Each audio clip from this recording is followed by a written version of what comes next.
uyu munsi ngiye kuvuga ibijyanye no gusenga.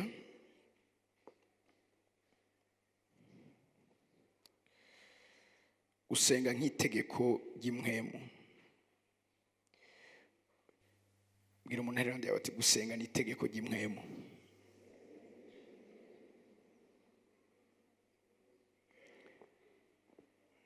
Gusenga ni itegeko ry'impwemu. Spiritual law of prayer.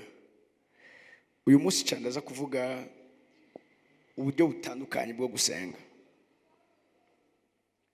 Shaka ntarinjira neza mu ijambo ry'Imana, ndamenyesha yuko gusenga ni kigwanishwa gikomeye ishengero uyu munsi rifise. Hari bidashobora gukunda mu buzima bwacu igihe tudasenze. Kandi Satani akora ibishoboka byose kugira ngo azimye igicaniro c'amasengesho mu nzu y'Imana. Kuko arabizi neza yuko atagusenga guhari ishengero riba riri désarmé. Ishengero ntiba ri disposa ibigwanishwa. Ubushobozi bw'ishengero buhagaze mu gusenga. Guhera mu bihe vya kera ishengero ryabishijweho no gusenga. Guhera mu bihe vya kera abakozi b'Imana uyu munsi Imana yakoresheje kugira ngo ikanguro rishobore kudushikira baranzwe n'iki kintu citwa gusenga. Umunsi umwe nasomye igitabo kivuga God generals, abajeneho b'Imana ngaha muri nosi. Hari ikintu bari bahuriyeko, gusenga ubudasiba. Nta numwe yigeze avyara ikanguro mu gisagara yarabayemo atabanje kumena umushike akoresheje amasengesho. Nico gituma uyu munsi ngiye kubabwira uburyo butandukanye bwo gusenga. Gusenga ntibigira ubushobozi kuko wagize connaissance yavyo. Gusenga bigira ubushobozi kuko uri kurabikora. Kandi nkuko nkuze kubibabwira, maze gusoma Bibiliya inshuro nyinshi kuva mu itanguro gushika mu vyaheshuwe Yohana, sindingera mbona ahantu namwe handitse yuko hari ingabire y'ugusenga. Nta ngabire y'ugusenga ibaho. Nimba gusenga atari ingabire Imana itanga, ni kuvuga ngo ni ikintu cahawe umuntu wese, ni ikintu umuntu wese ashoboye gukora. Iyo bavuze ngo ingabire, ni kuvuga ngo hari umuntu ashobora kuba yifise n'abashobora kuba batayifise. Iyo bavuze ngo nuko bamwe yabahaye kuba, ni kuvuga ngo hari abandi batahawe kuba. Gusenga ni igikorwa c'umwana w'Imana wese yakijijwe.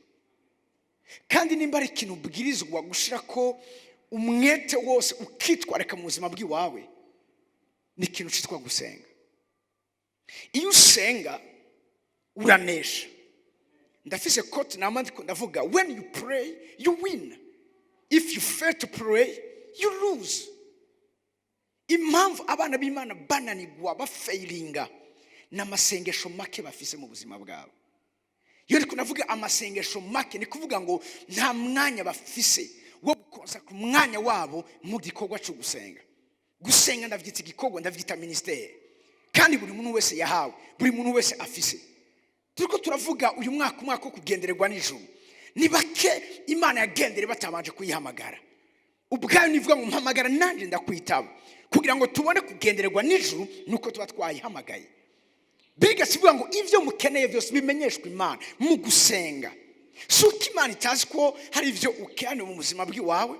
Suko Imana itazi yuko hari ivyo ubuze mu buzima bw'iwawe. Mbwa yarakubwiye nimba ukeneye ko ndabikora. Hariho principe, hariho protocole, senga. Gusenga sigiye wumva uri mu bihe byiza byo gusenga. Gusenga ni ivy'igihe cyose. Nivyo kubera amaso igihe cyose. Uyu munsi ndagomba kubazana muri kino kibanza aho mwongera gusubira gushira umutima ku gikorwa cyo gusenga uko mutigeze. Kuko nimba ukeneye kubona Imana mu buryo bukomeye, every move of God have always preceded by the move of prayer. Ugukora kw'Imana kudasanzwe misos kwamye guherekezwa cyangwa kwamye gutangurirwa n'igikorwa kidasanzwe cyo gusenga. igihe twasenga Imana yatabaye Musaga, igihe twasenga abanywarumogi barakijijwe, igihe twasenga abakodini bariko barashinga intahe barabamara ico gihe, uyu munsi bari ngaha bashima Imana. Iyo dusenga Imana irahaguruka ava ku ntebe yayo ikashikishurira ubuzima bw'abana bayo. Ndashaka kuvuga ameni y'abana Imana muri kino kibanza. Iki kintu ndifuza ngo buri muntu wese ari muri kino kibanza avyumve neza. It's crucial, biri crucial. Nta kindi kintu cyosubirira gusenga. Nutasenga wowe nyene ubwawe urici rubanza ngo kunanirwa. Tuvuge ngo uri umwana w'Imana. Sishobora kunanirwa kuko ndi umwana w'Imana. Umwana w'Imana atananirwa, ni umwana w'Imana yumvira itegeko yitwa gusenga.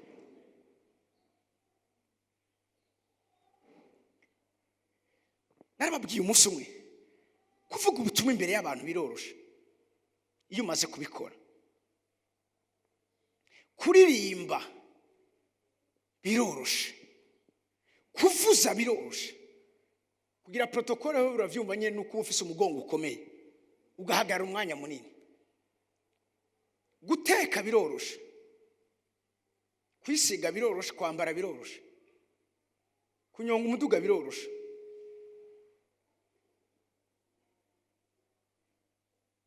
Ibintu byose nagiye gusanga biroroshe, mbwa ariko nasanze kigoye gusenga.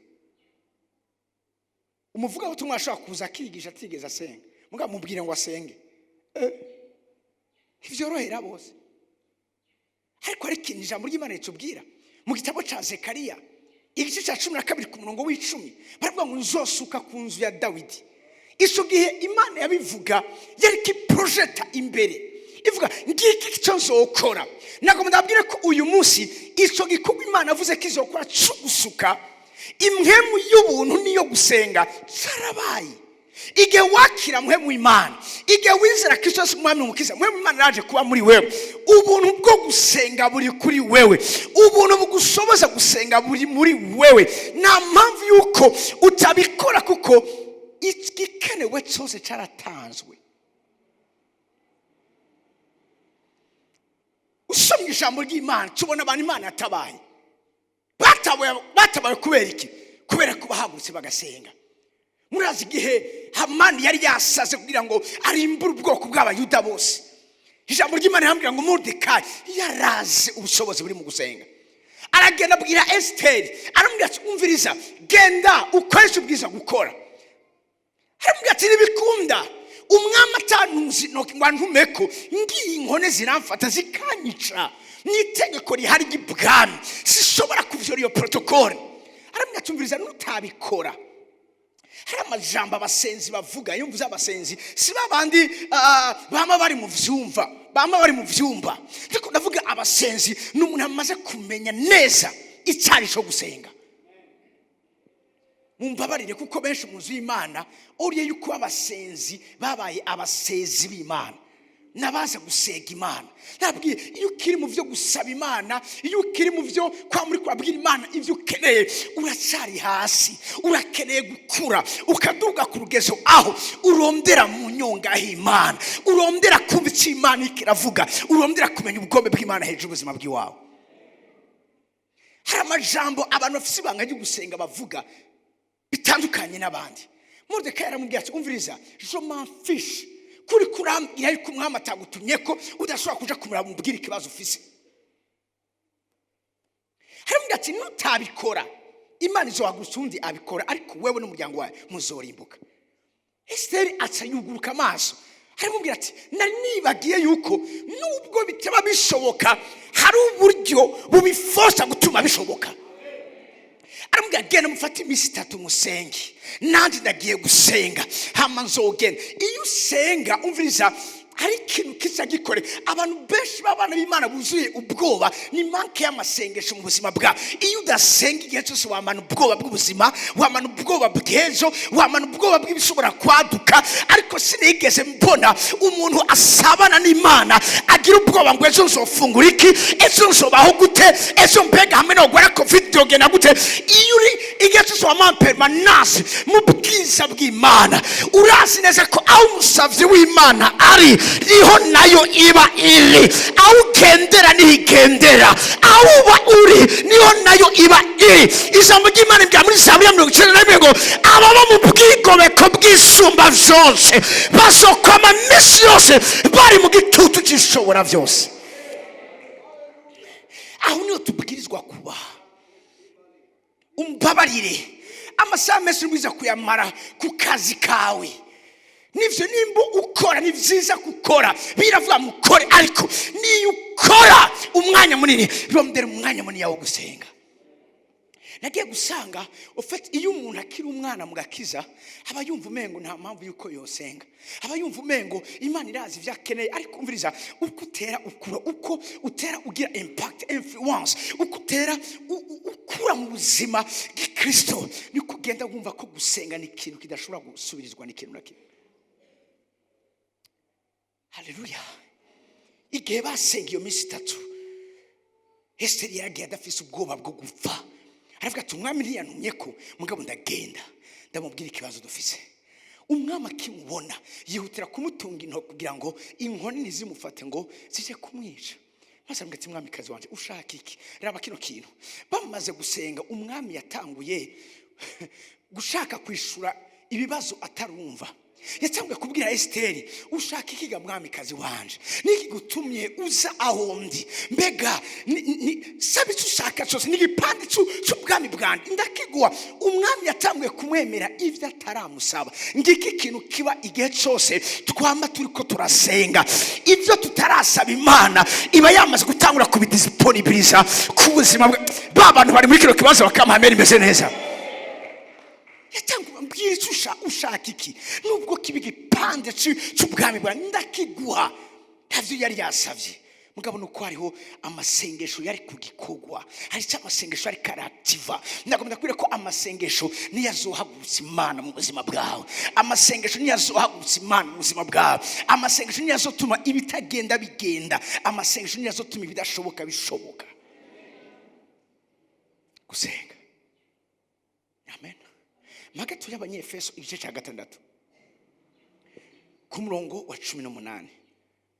Birasa ushoboye kundongera amplified uzobugize neza cyane.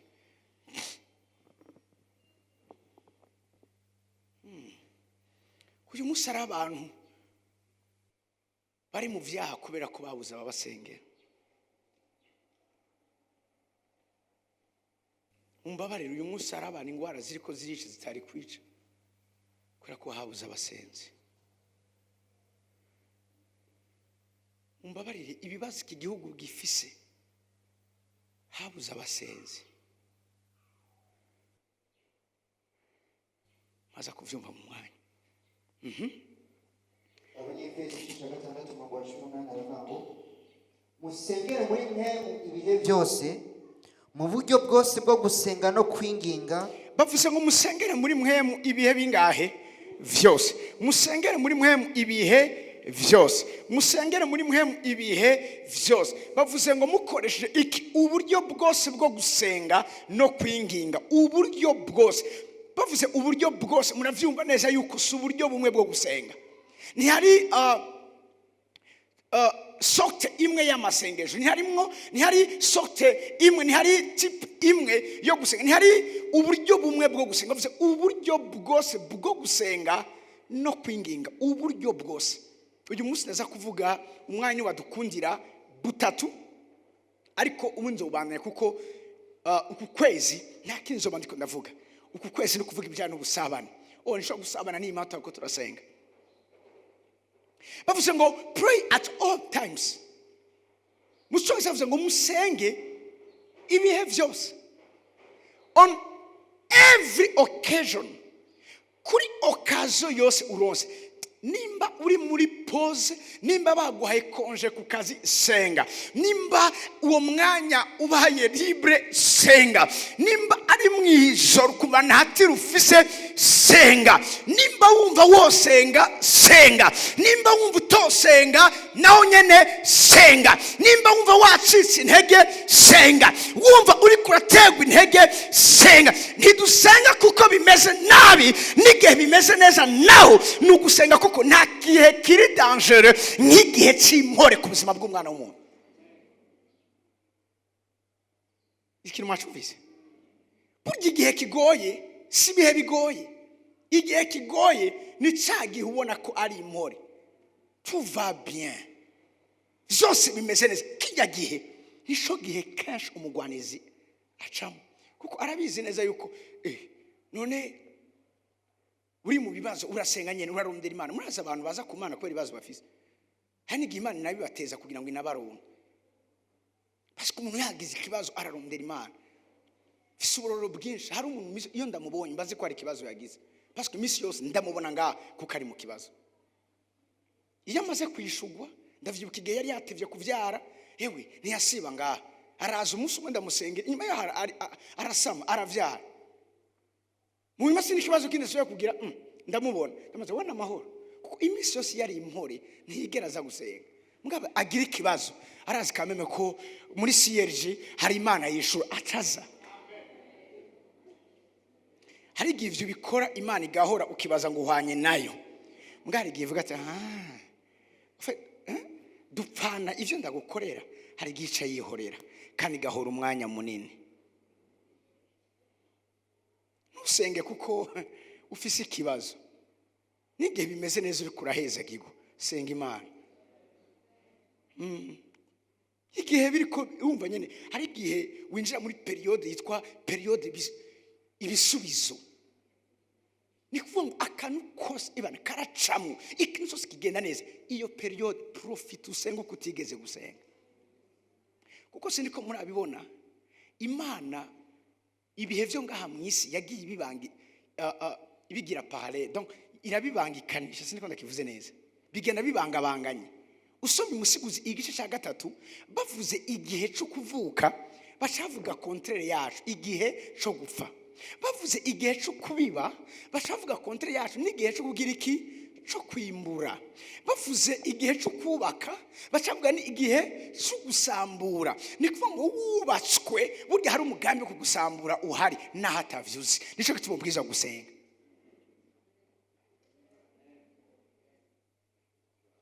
Siriko muriko mumbico ndiko ndavuga. Umviriza ari ibihe vy'inyishu, umenye neza ngo hari ibihe naho vy'ibibazo birindiriye. Nuko niko ubuzima bumeze. We are cascading every time on those times and events. Nuko bimeze. Unyumvirize neza.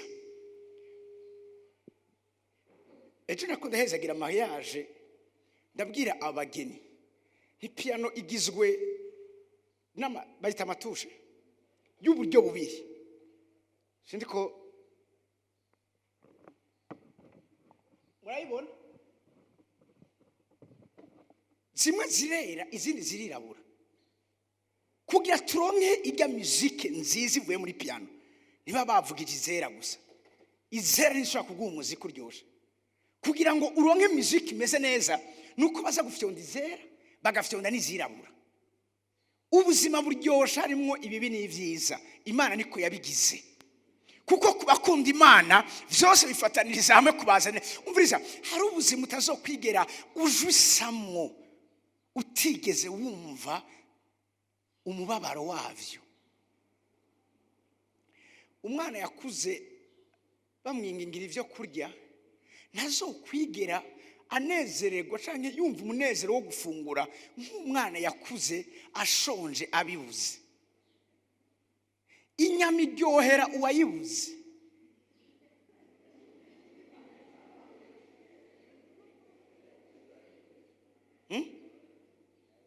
Siko bimeze. Umuntu anezerwa iyo yaba kunezerwa ufite sinzi. Iyo wababaye ukanezerwa urazi gwa agaciro umunezero.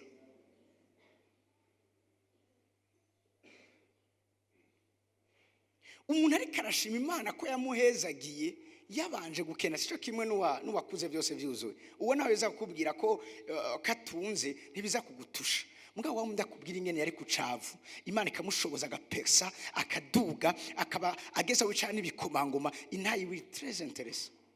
Ihezagira abantu bose nico dukeneye. Kandi ubuzima buvanze ivyiza n'ibibi, ama échec n'ama réussite. Ikibi nuko ama échec wogira utayakuramo ivyigwa atakwigisha. Uyu munsi ugiye kuraba n'abantu banka Imana n'abantu fete sinzi nyene batara babona byose vyera, ariko abigeze guca mu vyirabura barazi Imana. Amen. Bavuze ngo musenge ibihe vyose, uburyo bwose bwo gusenga. Hari kiri kintu bavuze ngo in every season, mu maseason yose, mu maseason yose, in the spirit with kanishwa nashaka, with all manner of prayer and entreaty. All manner. Hari uburyo butandukanye bwo gusenga. Bashaka kuza kavuga ngo to that and keep alert and watch with strong purpose and perseverance, interceding in behalf of all their sins. God's consecrated people. Tuba tuvuge uburyo bwo gusenga. Nagiye gusanga uko ari uburyo butandukanye bwo gusenga, niko n'inyishu ziza zitandukanye n'uko nyene basenze. Okay?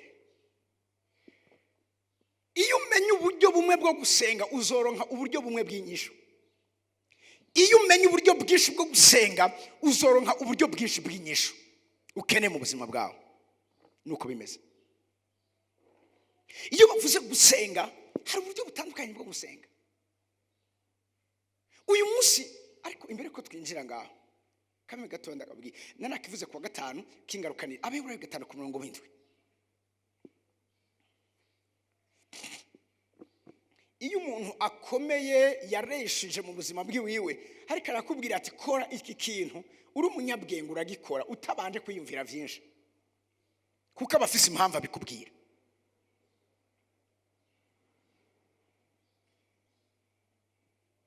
Muriko muranyumva? Iyo umuntu agukurira mu kintu akubwiye ati iki kigenze gutya, uri umunyabwenge gikurikiza ugikore utarinze kwiyumvira byinshi.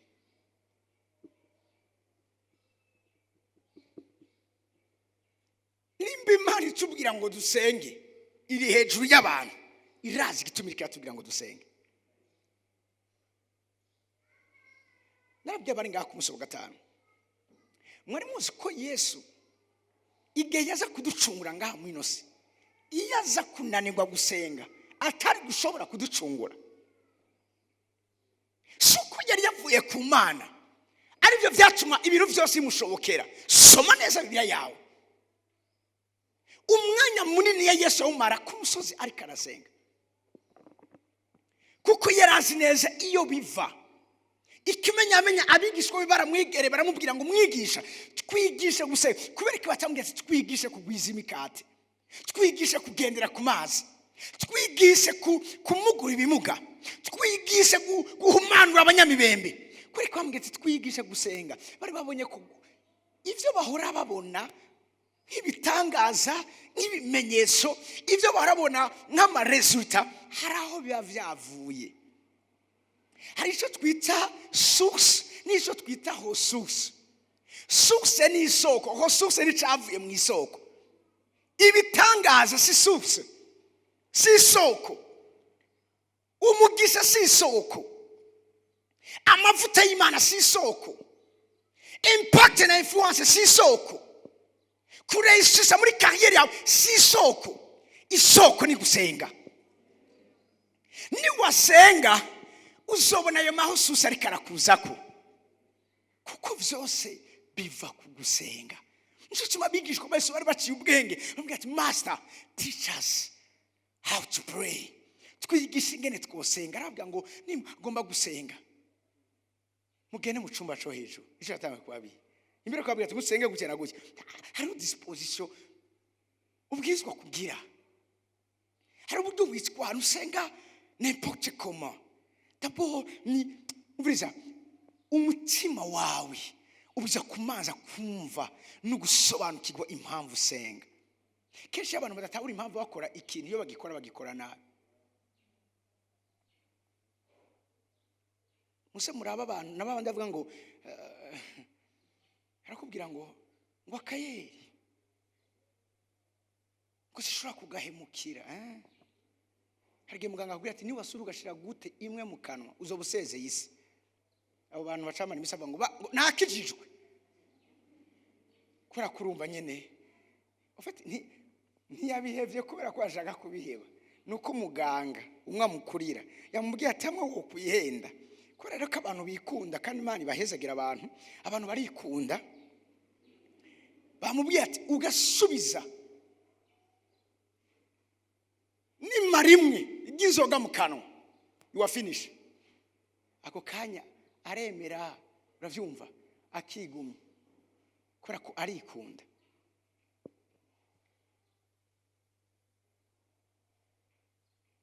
Uyu munsi ndashaka imitima yanyu n'ubuzima bwanyu mutahure igikorwa cyo gusenga,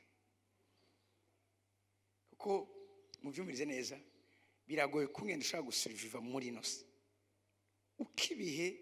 Urumva uravyumva, tugenda twegereza, urumva ibihe tuje imbere niko ibihe bizoba bigoye, kandi ko ivyo tuzohanga navyo tuzohura navyo bizoba bigoye cyane kuruta ivyo twahuye navyo. Uko ari covid yajugumije isi bigiye kuza inyuma ya covid biteye ubwoba kuruta covid. Ninda azosuriviva ni wawundi ubuzima bwiwe abwubakiye ku mavi arondera mu nyonga y'Imana. Abandi bariko barahindikirana iruhande rwawe 10,000 iburyo bwawe, uyo muntu azokaba misozi ariko arabirabisha amaso ntaco bizomugira. Abeburayo igice cya 5 ku murongo w'indwi. Abaheburayo igice cya 5 murongo w'indwi aravuga ngo Kristo mu minsi yabaye mu mubiri amaze kwinginga no gusenga cyane yashoboye kumukiza urupfu, atakamba cyane arira, kandi amaze kumvirwa kubwo kuyubaha kwiwe, naho yari umwana yigishwa kumvira Imana n'ivyo yababajwe, kandi amaze guhinguka rwose abera abamwumvira bose inyanduko y'agakiza kadashira, Imana imaze kumwita umuherezi mukuru mu buryo bwa Melkisedeki. Shaka kugeze ngaho bavuze ngo Yesu mu minsi yabayeho mu mubiri, yabayeho asenga yinginga Imana. Umviriza, icyatumye Yesu ashobora gukizwa urupfu, icyatumye Yesu ashobora gucungura isi, icyatumye munsi Yesu ashobora kuba inyanduruko y'agakiza kacu, icyatumye Imana imwumvira. Bavuze ngo he had offered our prayers and supplications and vehement cries and tears. Yarasenze yinginga Imana, ararira aratakamba. Ivyo nivyo vyatumye Imana imwumvira hanyuma imukiza urupfu. Nimba Yesu yavuye mu ijuru, Yesu yemeye kwambara ishusho y'umugurano, yarashoboye kwinginga Imana agasenga kugira ngo Imana imwumve imukize urupfu, ashobore kuba inyanduruko y'agakiza kacu. Twe turi bande kudasenga ngo twinginge Imana? Mu minsi yabayeho mu mubiri, igihe cyose yabayeho ngaha, yabaye hasenga yinginga. Narabwiye uburyo butatu cyangwa ibirere bitatu byo gusenga. Hari ikirere cyo gusaba, hari ikirere cyo kurondera, hari ikirere cyo kudodora. Iyo umasukira muri iki kirere cyo kudodora ni hahandi utaburi kurabwira Imana ngo Mana mpa.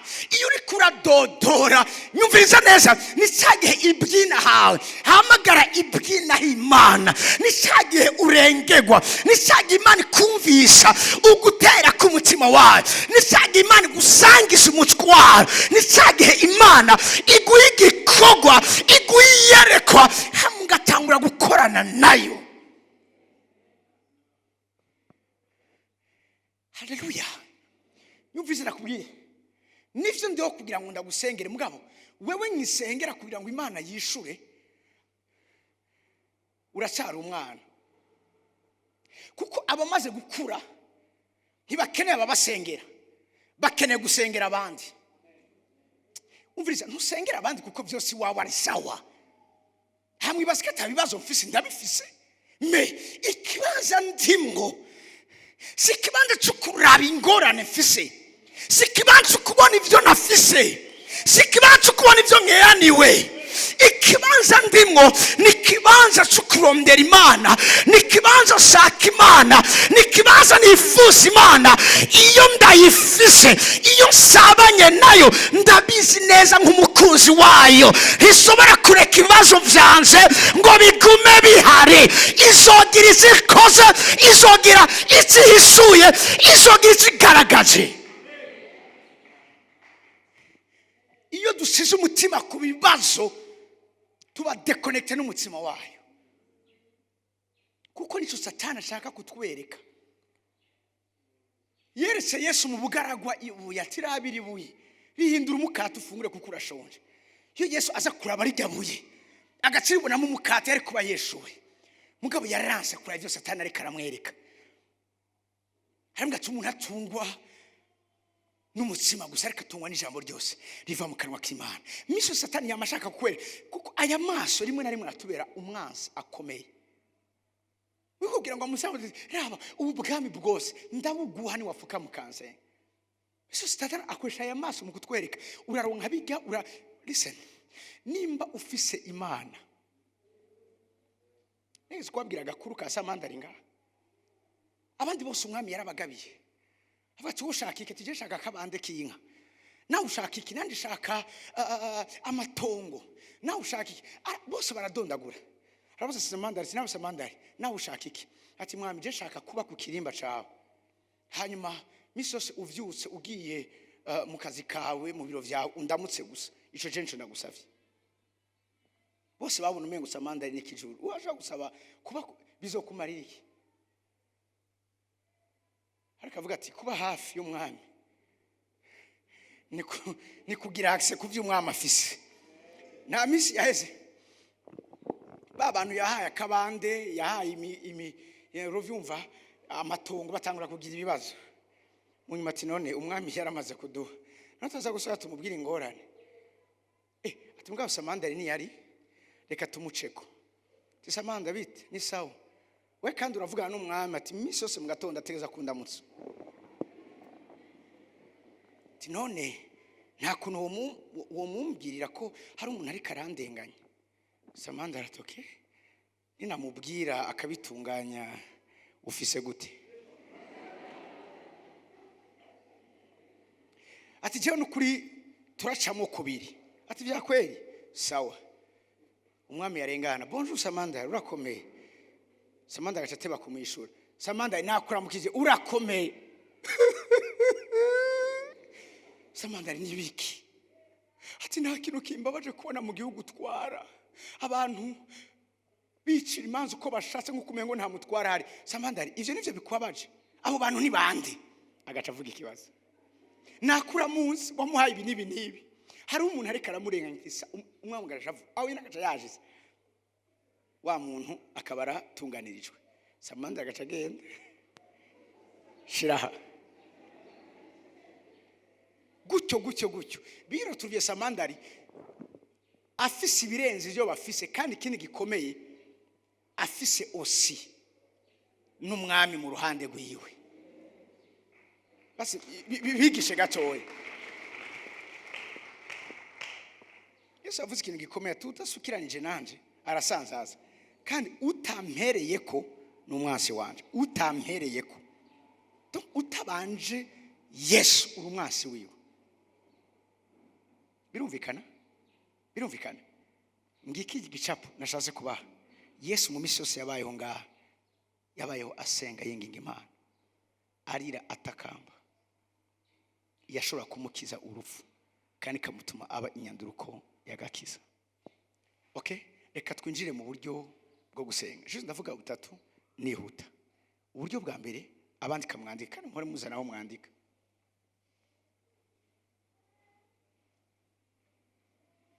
Amajambo araguruka, mereze kiheste, sivyo?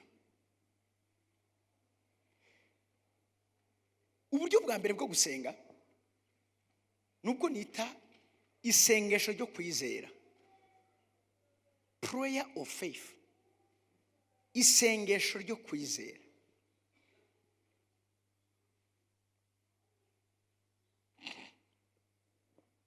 Isengesho ryo kwizera henzo bigarakora vyaguru cyane ariko kamugire mumvise ikiye isengesho ryo kwizera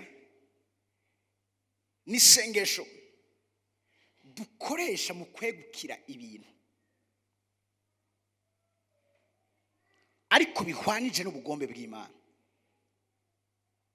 Hari abantu basenga amasengesho kwizera mugabo adahwanije n'ubugombe bw'Imana. Igikomeye cyambere nuko isengesho ryo kwizera riba rihuje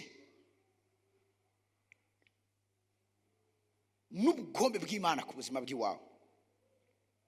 Umusome kera tugikizwa nigeze kujana muri série de prière hamacha sanga aho hantu bariko barategura amasengesho ya 40 jours yo gusenga kugira satani yihane.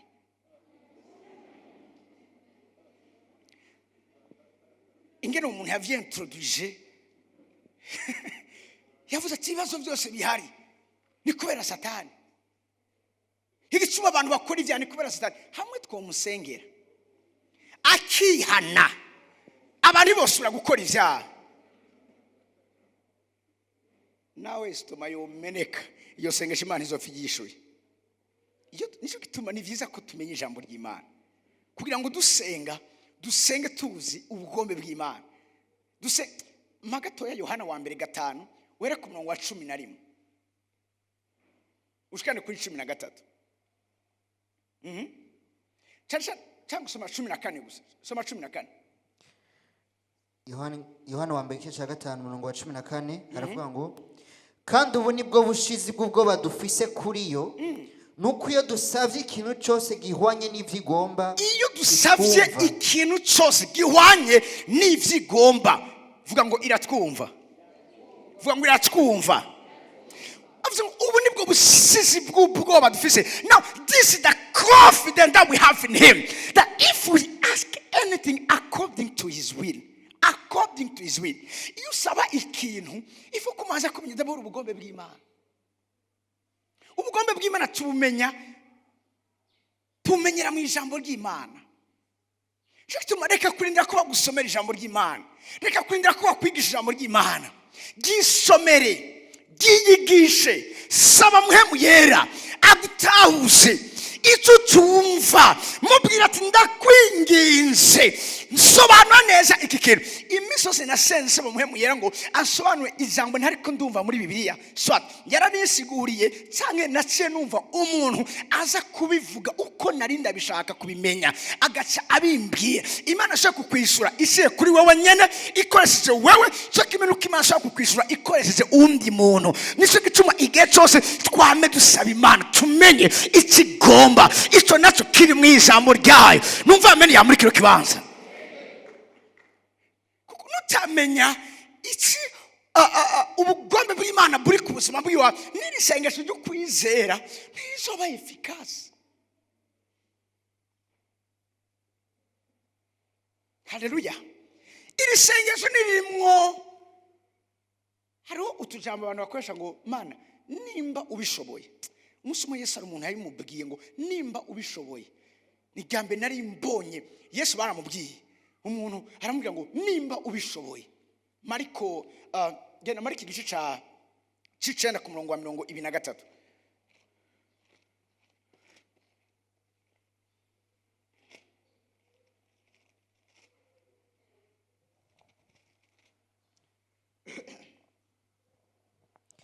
Mariko 9:22 aravuga ngo kenshi cyane imuta mu muriro no mu mazi ngo mwice ariko namba hari cyo ushobora.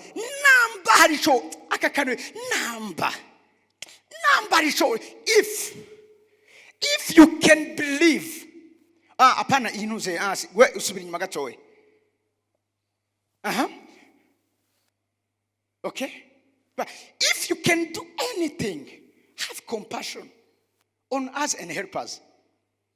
If you can do anything, akakanu rero umviriza nivyo haraho tuza gukoresha si canke if iyo turiko turasenga mugabo si mwisengesho ryo kwizera. Isengesho ryo kwizera ni sengesho atagukekeranya ririmo. Ni sengesho niyo uri kurarisenga usenga ubwira Imana yuko ishobora kubikora nimba bihwanye n'ubugombe bwawe. iryo jambo ntushobora kurikoresha mu gusenga. Urumva, mu gusenga ko kwizera, iyo usenga wizera utanga itegeko, kandi iyo usenga wizera ushima Imana ku byo utarabona. Ndagushima ko nasamye, ndagushima ko wankijije, iyo urasenga wizeye ntukoresha kazoza cyangwa kahise, ukoresha kubu. Birabaye ni ubunyene, apana ejo, ni ubunyene.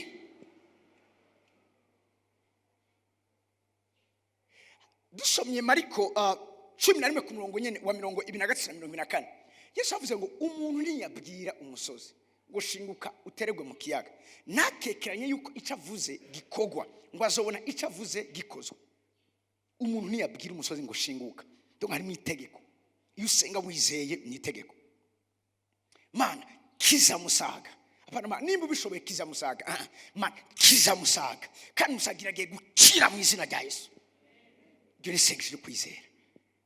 Ririmo, uravyumva, ririmo ubusizi bw'amanga. Ni isengesho dukoresha mu guposeda ibintu, seno ubugombe bw'Imana. Iyo ni tipe ya mbere. Tipe ya kabiri nico nita gusenga ko kwishikanira Imana.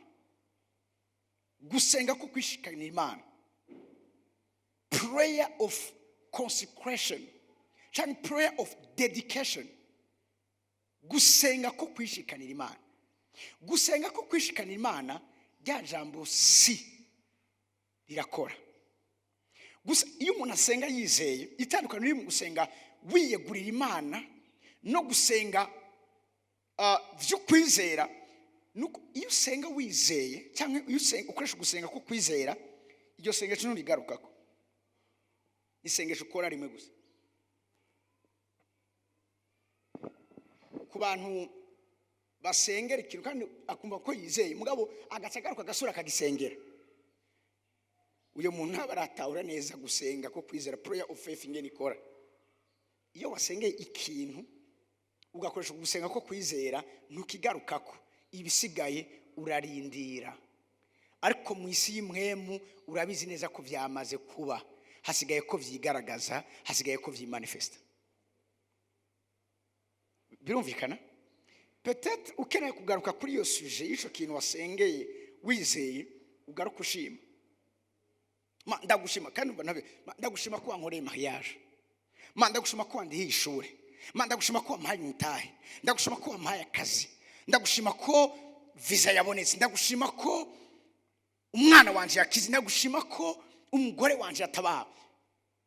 Usigara ushima kuko byamaze kuba, kandi ushima muri kazi.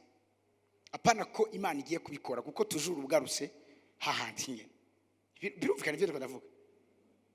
Ariko ugusenga ko kwiha Imana nugusenga icyo twita the continued prayer. Nugusenga kugumaho, nugusenga uhozako. Iyo listen, uko utera intambuko yose ubundi wabwiriza kugumuri kuri Imana, wiyegurira Imana. Parce que iri sengesho ryo kwiyegurira Imana ni sengesho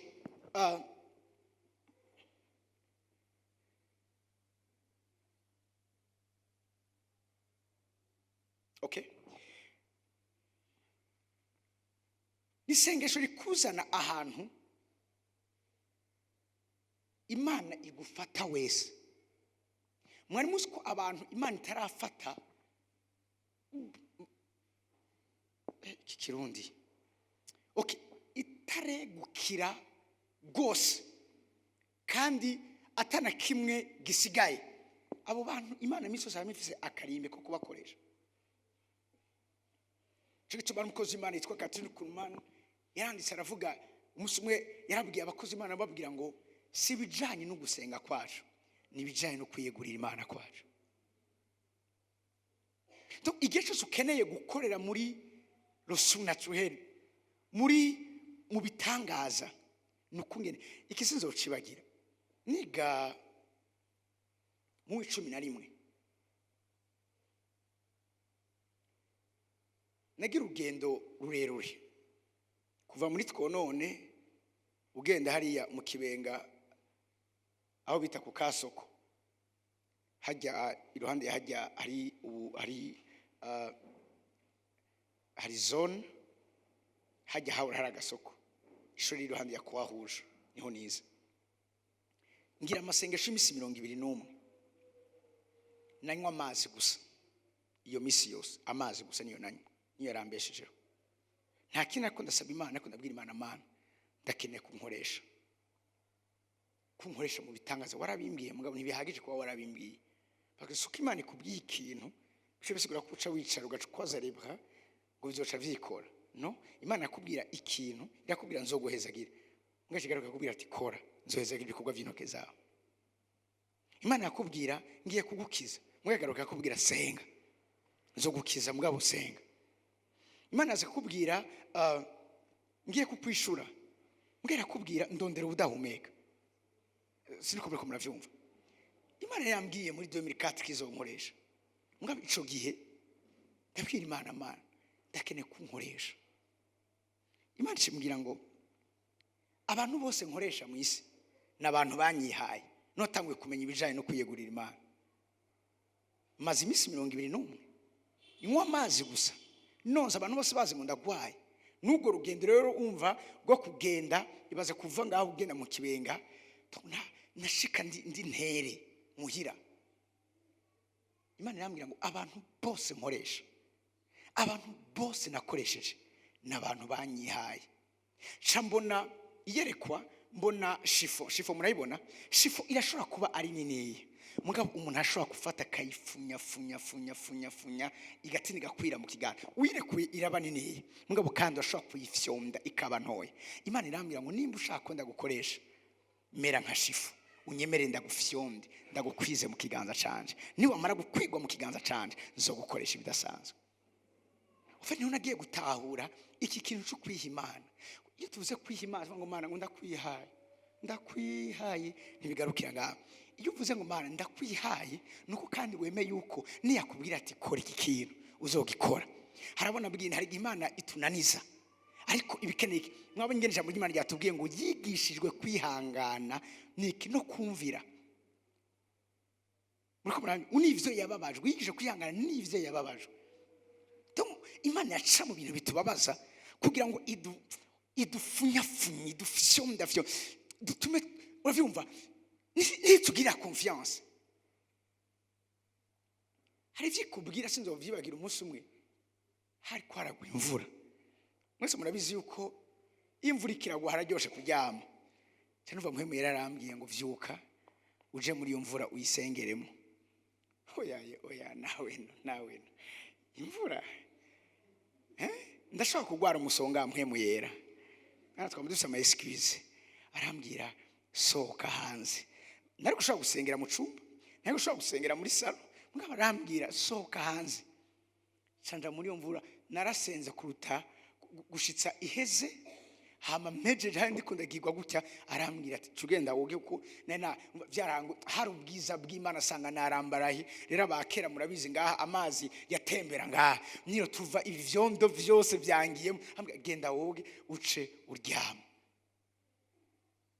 Cyandabikora ufite tuvuze kwiha Imana ni kwemera ko iki kubwira cyose utavuga ngo kubera iki ndagikora. Umuntu asenga iri sengesho ntagaruka gusiguza Imana, none Imana ngo ndabikora kubera iki. Wewe urinde bivuga ngo mbega ikibumbano cobwira umubumvi ngo kubera iki uri kurambumba gutya.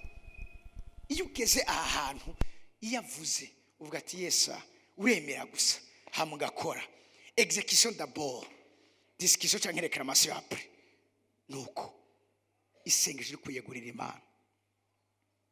Plus uyegurira Imana, plus Imana kwizera ikagukoresha ibidasanzwe. Turi kumwe? Okay? Isengesho rya gatatu nyongeye kurangiriza ko mugabo somera gato ya Matayo 10:37.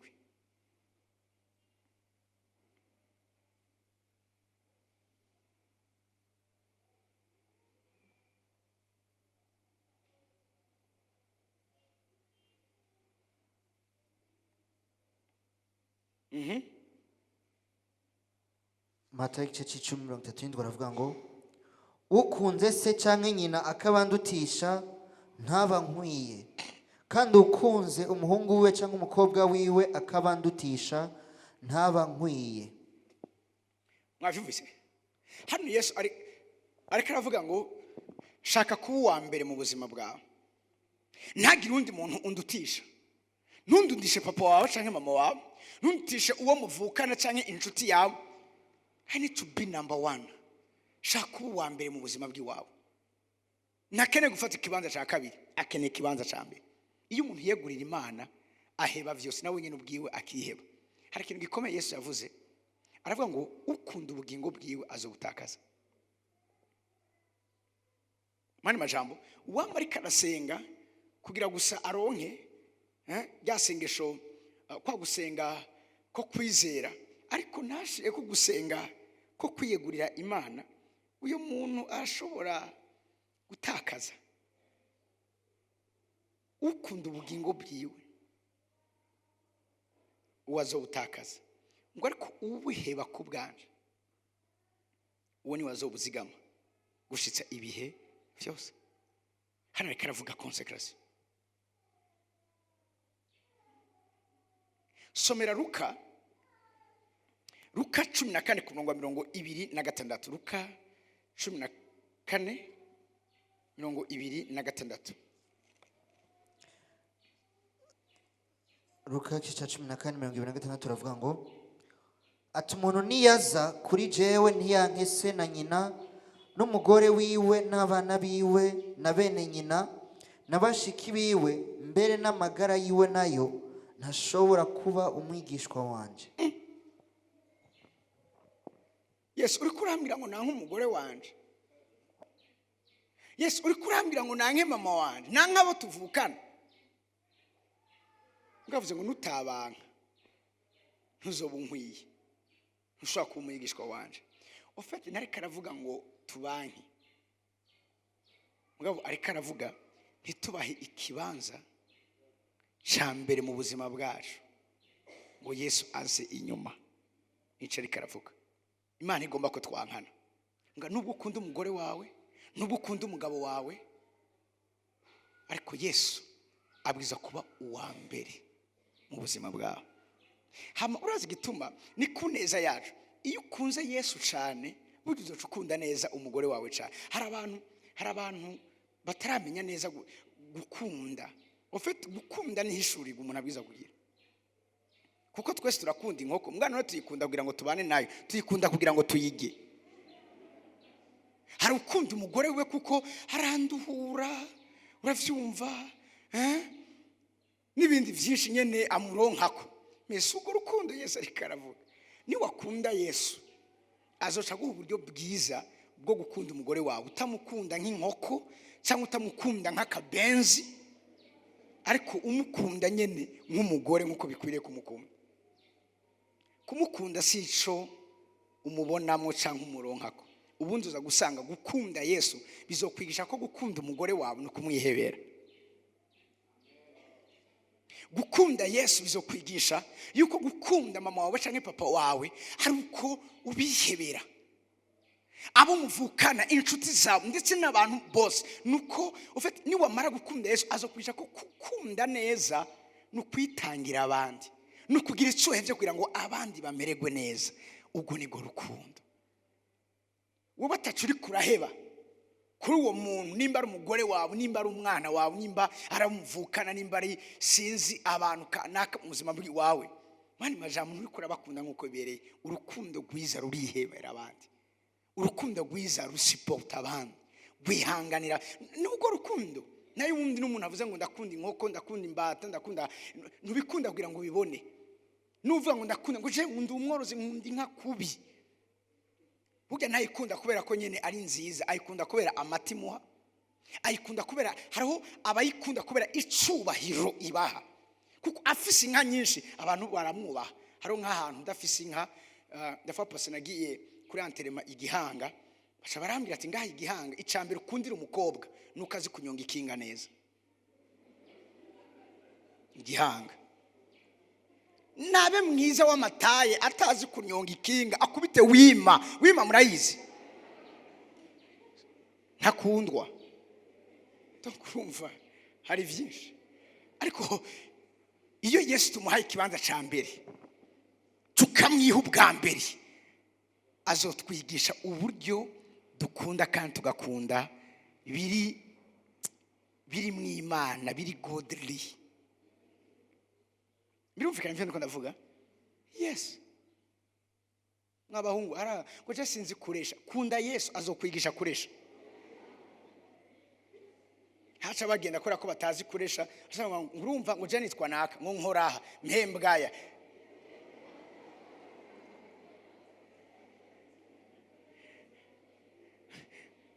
Uri kurishira umugozi mu izosi.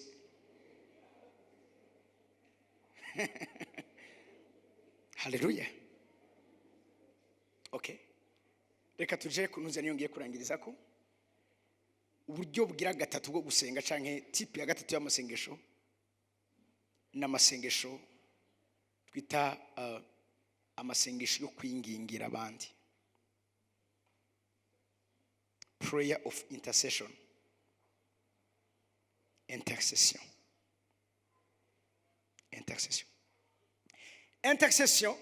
Iratandukanye na prayer of faith, iratandukanye na prayer of dedication. Intercession sibijanye na wewe. Iyo tuvuze amasengesho yo kwinginga, wingingira abandi, biraba abandi, wingingira swat abawe, wingingira igisagara cawe, wingingira igihugu cawe, wingingira ishengero ryawe, winginga kubw'ubundi. Aya turayabona muri meme no mu bihe bya kera, mu isezerano rya kera, ariko cyane ngomba turabe mu isezerano rishasha. Mwari muzi ko icyatumye intumwa zishikama, ariko Yesu yakoresheje uburyo bwo gusenga kuri zo. Dusomye Jean chapitre 17, Yohana igice 17, ni sengesho Yesu yasengeye abigishwa biwe. Kandi ariko arabasenga nuko atamwanya dufise ngo tugende twanariza ijambo rimwe rimwe yagiye avuga. Icyo yavuze cyose cyarababayeko. Kandi ariko arasengera abigishwa biwe, natwe yaradusengeye ko yavuze ngo Mana sisengeye aba gusa, senge n'abazokwizera ku bwaba. Twe twizeye ku bw'intumwa, nikuvuga ngo Yesu yaradusengeye. Gusenga ko kwinginga nugusenga twingingira abandi. Akamemereka ndatebe gatoya kuko hari ibyo nifuza kumenya, kuko hari imfunguzo zitatu bwiza kumenya ngakujana n'aya masengesho. Si amasengesho ukora n'importe comment. Igihe Petero, murabizi ko Herode yafashe, birivuga ngo abashima, bavuze abashima ndivuga ngo baraba pionnier, barabarongozi bakomeye, ngo abasira mu ibohero. Yakobo arabikora, iryo ryari rimwe, ivyo vyaraciyemo, ariko irya kabiri yongeye biraziguye. Birivuga ngo ishengero ryumvise ko Herode yashize mu ibohero Petero, ngo ishengero riramusengera, kandi bavuga ngo rikobeje cyane, bakoresha iri jambo, and the church intercede without ceasing on behalf of Peter. Bene data, hari ikintu kimwe kizokwereka ko vy'ukuri wamenye Imana kandi vy'ukuri Yesu ari muzima muri wewe, ni urukundo. Urukundo rugutuma wiyumvira abandi, urukundo rugutuma wifuriza neza abandi, urukundo rugutuma ushaka ko n'abandi nabo bigenda neza, urukundo rugutuma unezererwa gutera imbere kw'abandi. Abantu babazwa n'abandi bateye imbere, abo bantu barafize ikibazo, baragwaye mu buryo bw'imhemu, baze muri siyeje tubavure. Kutubabazwa n'ubundi, iyo ubundi agiriwe neza, ufite Imana irafise liste, yagiriwe neza yavuye kuri liste. Iyo liste hari uvuye ko canke aduze, hari aho baho muvuma, hari umuntu acayegekwa imbere, sivyo? None umuntu yari dafi bakamugira deje, mwisho kibanza yararimo gisigaye kiri vide, hari undi muntu azoca kizamo. Imana idugije bamwe ni kugira ngo n'abandi nabo baduge. Iyo abandi bariko baraduga, ni kimenyetso ciza ko nawe ugiye kuduga.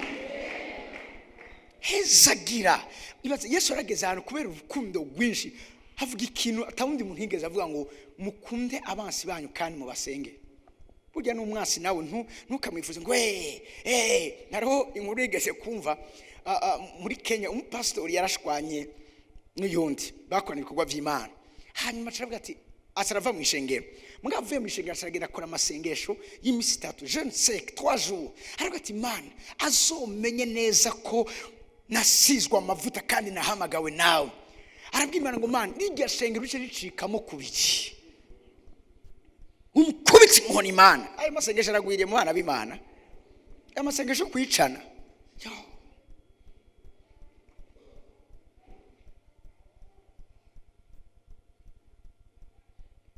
Hari umuntu twagane mu miseze arambwira ngo umishengeri wanyu ngo ntimurogana. Uribaza icyo kintu? Umishengeri wanyu ntimurogana. Siko ko ubu mu nzu y'Imana hasigara abantu barogana. Kandi rero kuroga rega ntagenda kuraba umupfumu. N'ururimi. Wewe icyo akora guma gusagira iki? Akuvuma. Avuga amajambo mabi. Hamariga bivuga vyizeye kandi rimwe na rimwe iyo tubiranye nawe udahagaze neza bigafata. Nubwo burozi buri mu nzu y'Imana. Ariko nibyo biza kumera gutya. Yesu avuze musengera abansi banyu. Uwo muntu ariko ndababwira ishengero hakwidiviza ryaciye gigwiza kabiri. Haravuga ati Imana ijya modoka y'ubigira accident ahubwo acaza umuntu aca muhezagiza imodoka iri hejuru iyo yari ifise. To isengesho ryose yagira ofete Imana ikora ro contraire y'ivyo yazavye. Muri matanga gushavura Imana ati Imana ibiri kuramura nibiki kutanyumva.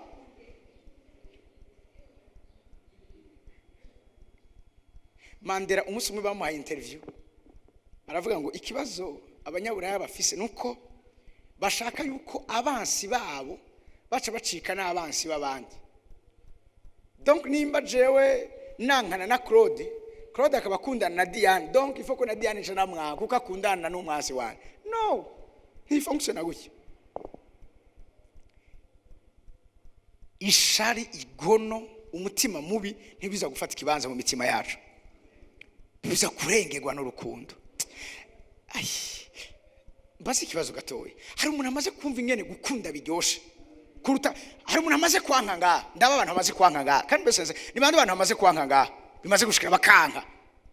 Binyereke. Imana ibahezagire. Ariko nani mwavyumvise? Ni bande bimaze gushika mu buzima bwabo bakanka umuntu. Kubera ivyo yabakoreye cyangwa nyene bitanazo. Erega hano umuntu akwanga atacu umugizi. Jise kubera ko aberewe kukurusha ugaca umwana. Kubera yuko atwaye umuduga mwiza kukurusha ugaca umwana. Kubera hari abantu bimeze gutyo. Niba mugabo peut-être murashaka kuba mutari muri peut-être benshi ngaha nabo bakoreye ibintu hama bayibakoreye bagaca babahindukira bakabanga. Turaba umuntu bimaze gushika kanka muri kino kibanza. Na jewe ndimwo vraiment biramaze kunshikira nkanka. Kandi cyane. Okay? Ni bande bantu bimaze gushikira ngaha bagakunda kandi cyane.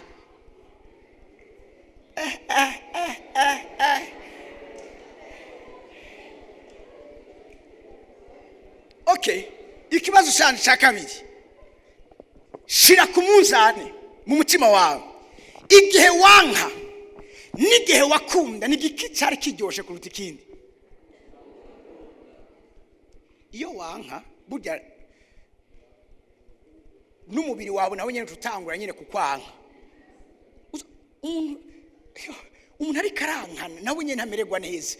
Ni itino nasho nta muntu yankana ryama ngo ashikane mu gatondo. Haravyuka kajya imisaya mu ijoro, arararota urumva nyene ari karagwana. Umviriza iyo wanka uraremerwa mu mutima. Kandi birabuza amahoro. Ucumva sivyo twagenewe. Mugabe iyo wakunze umuntu cyane cyane adakunditse. Jewe nivyo ndamaze gukunda bakunditse ariko igihe nakunda badakunditse. Wa wundi bose banse. Wa wundi bose bateye umugongo. Wa wundi bose atanumwe ariko ari interesa n'ivyawe. Abo bantu igihe nabakunda numvise ndi mwijuru kandi nkikiri ngaha mu isi. Nshaka ubu cyane ikintu nkora cyane kandi nsaba Imana umpe gukunda cyane abadakunditse, kuko ukunditse we kumukunda umengo nyene birasanzwe. Okay, mugabo cyane uzo kumva uburyohe bw'urukundo iyo ukunze wa wundi atagira ikimukunda, wa wundi yanswe, ukamuha umwanya wawe, ukamusengera, ukamwingingira, ukamujana imbere y'Imana, ukamufasha guhanagurwa amarira. Iyo uwo muntu rero bimaze gucamo bigahinduka bikagenda neza, akishugwa, uravuga ati none kubera iki tudakundana? Wumva imenga Imana yishuye ibyawe kandi yishuye iby'uwundi. Biramaze gushikirwa.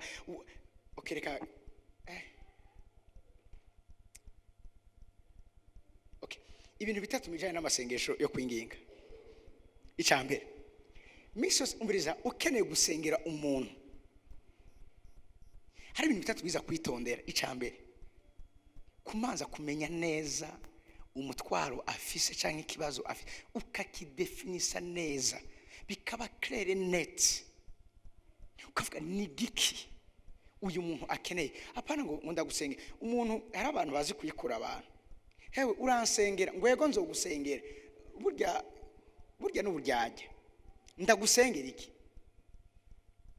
Kandi nawe nimba uje ngo ndagusengera imbwira, ngo uruvuga ngo ufise umutwaro wo mwibanga, ivyo biranshisha umunsi. Umutwaro wo mwibanga none kubera ko none wantumbereye ntiwogenda ukayibwira iyo Mana uri wenyine mwibanga ryawe nyene, kuko sishobora gusenga ntagira sujet de prière. Muriko muranyumva? Iyo ni nk'abantu ngo usengera iki? Definisi usengera. Umaze kumenya icyo usengera, hari ikintu ubwirizwa kumenya gifatanye n'ico nyene. Connect, shyira umutima wawe kuri uwo mutwaro. Bene data, narigeze kwabwira umusore yigeze kuza kundaho afise ikibazo, nta masperme yari afise. Bagiye gupima muri examen yitwa mari spermogram, niko yita, sinzi abizi by'ubuganga, numbaza ibiya biterme biragoye. Basanga ari nul, ari zero. Kugira ngo yati nimba ukeneye umwana nuko uzogenda bakagira bimwe bagira nyine bayita voilà.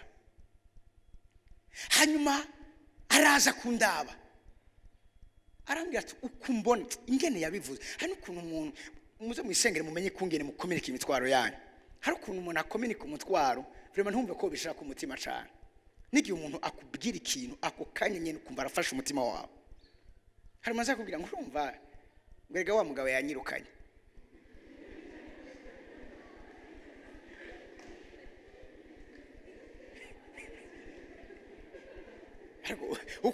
uko ni gutanga umutwaro. Ufite umengo na wewe nta uravyumva, nawe umengo ntaco bikubwiye. Umuga musengere nagwaye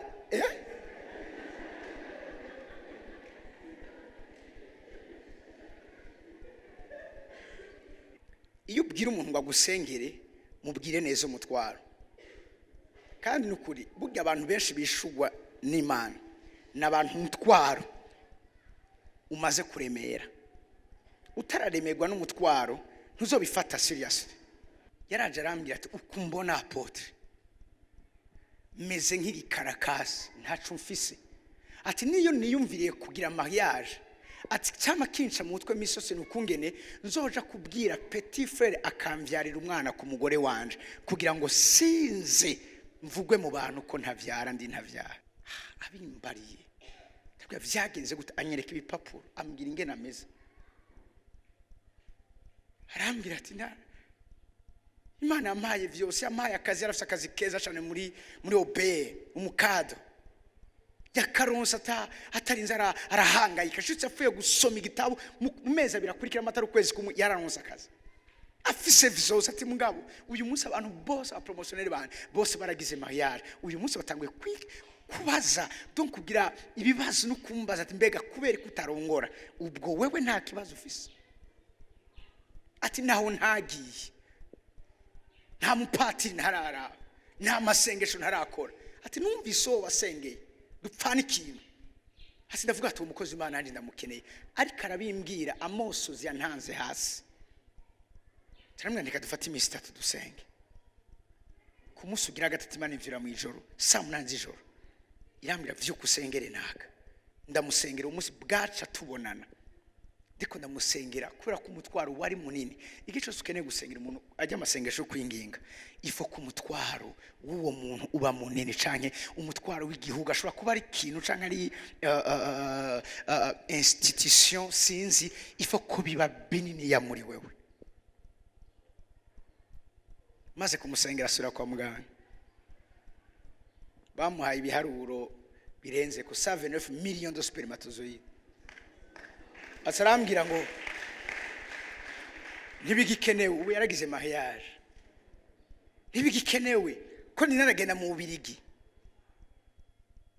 Imana yankijije ariko arabimbwira naho nyene yatanguye kumpezagira ambwira pote Imana iguhezagira urahezega mandi bakozi b'Imana bose aravuga kubera kuri ampezagira akorera cyaga ipapuro yari yanyereza ati raba utaransengera ngiyi resultat kwa muganga ngize examen zo kwa muganga ivyo bari batoye arambwira tumaze kunsengera kuko nsenze uwo munsi mwijoro Imana arambwira ati genda mubwira ategure mariage kuko namukijije nta kibazo na gitoya agifise ivyo yarabuze vyose nabimuhaye arambwira ati raba ico girumva nyene hariho nivyo nashaka kuvugira ngaha aranyere ku papuro wa kabiri ndavye mbona ibiharuro 79 millions arambwira ati ubu aya mamiliyoni yose ubona ngaha n'abana bari muri jewe